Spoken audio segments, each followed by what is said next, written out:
नमस्ते, मेरा नाम डॉक्टर आशिमा चोपड़ा है और मैं एक ईएनटी स्पेशलिस्ट हूँ। आज हम बात करेंगे वॉइस डिसऑर्डर्स के बारे में। क्या आपके गले में खिच रहती है या आपकी आवाज़ बदली हुई है?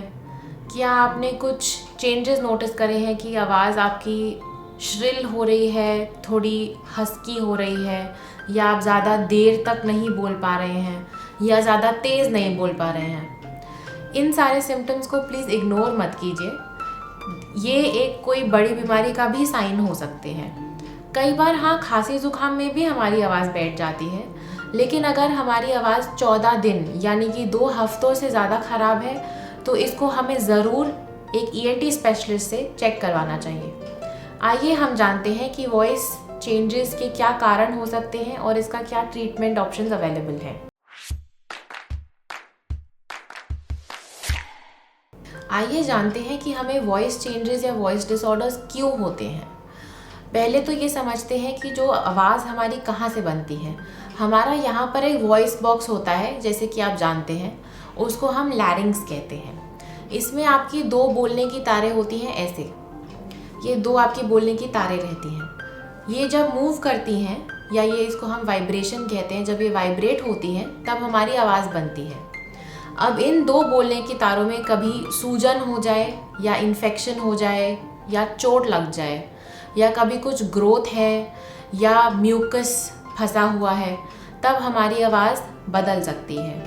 आइए जानते हैं कि वॉइस डिसऑर्डर्स के रिस्क फैक्टर्स क्या होते हैं। अब रिस्क फैक्टर्स तो बहुत सारे हैं। कई बार हम डिहाइड्रेटेड होते हैं, हमारी आवाज़ बदल सकती है। बढ़ती हुई उम्र के साथ भी आवाज़ बदलती है। ज़्यादा स्मोकिंग या ड्रिंकिंग से आवाज़ बदल सकती है। कभी एसिडिटी रहे, उससे भी आवाज़ बदल सकती है। आपने देखा होगा कि टीचर्स, बस कंडक्टर्स, ऐसे लोग जिनका बोलने का काम ज़्यादा है या चिल्लाने का काम ज़्यादा है, उनकी आवाज़ ज़्यादा रिस्क पे होती है बदलने की। कभी हमें खांसी जुकाम है यानी कोल्ड है, किसी चीज़ से एलर्जी है, हमें कोई साइकोलॉजिकल स्ट्रेस है, कोई न्यूरोलॉजिकल नर्व प्रॉब्लम्स हैं, कभी कभी बहुत ही रेयरली थ्रोट कैंसर होता है, अगर हमारी थायराइड में कुछ एबनॉर्मैलिटी है या कोई दिक्कत है, कभी आपकी गले की सर्जरी हुई है उससे, ये सब चीज़ें आवाज़ बदलने की एक रिस्क फैक्टर होती है। आइए जानिए हमें और क्या क्या तकलीफ़ें हो सकती हैं आवाज़ बदलने के साथ साथ। बोलने में ज़्यादा एफर्ट लग रहा है, ज़्यादा ताकत लगानी पड़ रही है, बोलते बोलते सांस फूल जाना, बोलते बोलते आवाज़ बैठ जाना, कभी आवाज़ तेज़ होना, कभी धीमी होना, बार बार ऐसे गला साफ करना, या गले में हमें दर्द होना या सूजन होना, ये सारे तकलीफ़ें हमें हो सकती हैं। अब जानते हैं कि हम ये वॉइस डिसऑर्डर्स या वॉइस चेंज को कैसे डायग्नोज करें। सबसे पहले तो आप प्लीज़ एक ईएनटी स्पेशलिस्ट यानी कि कान नाक गले विशेषज्ञ के पास जाएं। वो आपके गले को चेक करेंगे। एक दूरबीन की जांच होती है जिसको हम लैरिंगोस्कोपी कहते हैं, आप वो करवाएं। कई बार आपके ईएनटी स्पेशलिस्ट एक स्ट्रोबोस्कोपी की जांच भी करेंगे, और अगर उनको लगेगा कि इसमें कोई ग्रोथ है या कोई मास है तो वो आपको एक एमआरआई या एक सीटी स्कैन भी एडवाइस कर सकते हैं। अब ये वॉइस डिसऑर्डर्स कैसे ट्रीट करे जाते हैं। सबसे पहले और सबसे महत्वपूर्ण चीज़ है हमारे लाइफस्टाइल चेंजेस, यानी कि हमारी रोज़ की ज़िंदगी में कुछ छोटे छोटे चेंजेस, जैसे कि पानी अच्छे से पीना। पानी खूब पीने से हम हाइड्रेटेड रहते हैं, हमारा गला नहीं सूखता है और आवाज़ ठीक रहती है। आप इसके लिए स्टीम भी ले सकते हैं। और ये भी जानिए कि ज़्यादा देर तक बात करने से भी हमारी आवाज़ पे फ़र्क पड़ता है। ज़्यादा ज़ोर की चिल्लाएं नहीं और ज़्यादा देर तक विस्पर भी ना करें। एक कॉन्वर्सेशन यानी कि एक ही टोन की आवाज़ में बात करना चाहिए। दूसरी चीज़, इसके लिए हम आपको दवाइयाँ दे सकते हैं। दवाइयाँ हो सकती हैं आपकी थायराइड की दिक्कत के लिए। अगर आपको एसिडिटी की वजह से आवाज़ चेंज है तो आपको उसके लिए दवाइयाँ चलेंगी। Third thing, speech therapy. हम आपको सिखाते हैं कि कुछ एक्सरसाइजेस कैसे करनी है हमारी आवाज़ को वार्म अप करने के लिए बोलने से पहले। अगर हमें लंबे समय तक बोलना है या सिंगिंग करनी है तो हमें कुछ वार्म अप करना चाहिए पहले। थोड़ी सी शोल्डर थ्रोट एक्सरसाइजेस, नेक मूवमेंट्स, कुछ सांस लेने की यानी डीप ब्रीदिंग एक्सरसाइजेस, कुछ हमिंग एक्सरसाइजेस भी होती हैं इसके लिए। वो आपके स्पीच थेरेपिस्ट आपको बेस्ट गाइड कर पाएंगे। कई बार हमारे वॉइस चेंजेस एक वोकल कॉर्ड स्पैज़म के कारण होते हैं।